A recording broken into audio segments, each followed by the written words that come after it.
வணக்கம் மக்களே, எல்லோரும் சும்மா இருக்கையெல்லாம் இந்த வீடியோவில் வந்து என்ன பார்க்க போகிறோன்னா, அதுக்கு முன்னாடி வந்துட்டு உங்கள் எல்லாத்துக்கும் சொல்லிக்கிட்டு தீபாவளி வாழ்த்துக்கள். அதுவும் காணாதுன்னு இப்போ வந்து சாயங்காலம்லாம் நிறைய பேர் வந்து வெடியெல்லாம் போடுவிய பற்றியெல்லாம் அவெல்லாம் பாதுகாப்பாக பெற்றவளை வந்து கூட வச்சுக்கிட்டு போடுங்க. கொஞ்சம் வளர்ந்த பிள்ளைகளே பெரிய ஆள்லாம் போடுதீங்கன்னா பக்கத்துலேயே தண்ணியெல்லாம் ரெடியாக பிடிச்சி வச்சுக்கோங்க. அதுக்கப்புறம் நீங்கள் வந்து வெடியை போடுங்க, சரியா? இது வந்துட்டு பார்த்தீங்கன்னா நேற்று சாயங்காலம் எடுத்தது பார்த்துக்கோங்க. அதான் தீபாவளிக்கு முந்தின நாள் சாயங்காலம் எடுத்தது. மேலே இருந்து எல்லா பாத்திரம் மண்ணத்தெல்லாம் எடுத்து கழுவி வச்சுருந்தேன் பார்த்துக்கோங்க.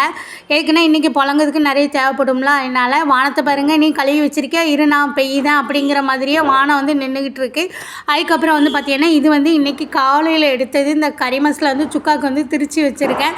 எல்லாம் ரெடி பண்ணிகிட்டு இருந்தேன். அப்போ என் மகன் வந்து எந்திரிச்சு வந்தாலும் அப்போ பாப்பா வீடியோ எடு அப்படின்னு சொன்னேன்னா, அப்போ கேட்டால் இம்மா எப்போம்மா எந்திரிச்சா காலையிலேயே அடிப்படிக்குள்ளே உருட்டுற சவுண்டு கேட்டுக்கிட்டே இருந்தது, எனக்கு கண்ணே திறக்க முடியல அப்படின்னாலாம், உனக்கு ஹெல்ப் பண்ண வரணும்னு நினச்சேம்மா அப்படின்னு சொன்னேன். அப்போ நான் சொன்னேன், உனக்கு வேலைலாம் நிறைய வச்சுருக்கேன், நீ அம்மாவுக்கு ஹெல்ப் பண்ணலன்னா ரொம்ப ஃபீல் பண்ணாத, வா நிறைய வேலை இருக்குது அப்படின்னு சொன்னேன்னா, உடனே கேட்டது ஒரு குத்தமாமா அப்படின்னா, ஆமாம் இந்த பாத்திரம்லாம் நிறைய கிடக்கு விலைக்கு போடு அப்படின்னு சொன்னேன்னா, சரி அப்படின்னு சொன்னால் பார்த்துக்கோங்க. சரின்னு சொல்லிட்டு அந்த கடந்த பாத்திரத்தெல்லாம் விலைக்கு போட்டால், அதுக்குள்ளே நான் வந்துட்டு பார்த்தீங்கன்னா அவட்ட சொன்னேன், 3 மணி இருக்கும் பாப்பா நான் எந்திரிக்கும் போது அப்படின்னு சொன்னேன்னா, 3 மணிக்கே எந்திரிச்சிட்டியா அப்படின்னா, என் மாலை வந்துட்டு ஒரு 4-4:30 நான் எழுப்பி விட்டேன் பார்த்துக்கோங்க. எந்திரிச்சிட்டா.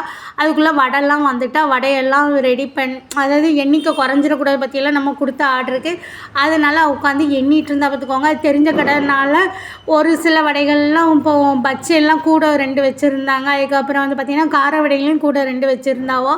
அவள் எஞ்சி வரக்குள்ள நான் வந்து இட்லி எல்லாமே நிறைய அவிச்சு வச்சுட்டேன் பார்த்துக்கோங்க. சாம்பாரும் ரெடி ஆகிட்டு நம்ம வீடியோ வந்து இப்போ புதுசாக நிறைய பேர் வந்து சப்ஸ்கிரைப் பண்ணிவிட்டு பார்க்கையில் அவளுக்காக சொல்லிக்கிட்டு தான். நிறைய வழக்கமாக பார்க்குறவளுக்குலாம் தெரியும்.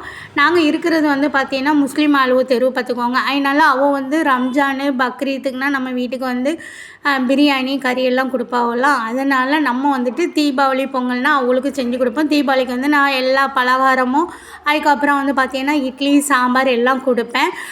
இது வந்துட்டு நம்ம வீட்டுக்கு வந்து சுக்காவும் இப்போ வந்து கறி குழம்பு வந்து அடுப்பில் கொதிச்சிட்ருக்கு பார்த்துக்கோங்க. நம்ம வந்து இந்த உப்பு பார்க்காம வச்சோன்னு வைங்களேன், சாமிக்கு கும்பிடுறதுக்கு அன்றைக்கி பார்த்து குழம்பு அவ்வளோ ருசியாக வரும். நம்ம பார்த்து மற்ற நாள் வைப்போம், அன்றைக்கி பார்த்தா டேஸ்ட்டு கொஞ்சம் கம்மியாக தான் இருக்கும் பார்த்துக்கோங்க.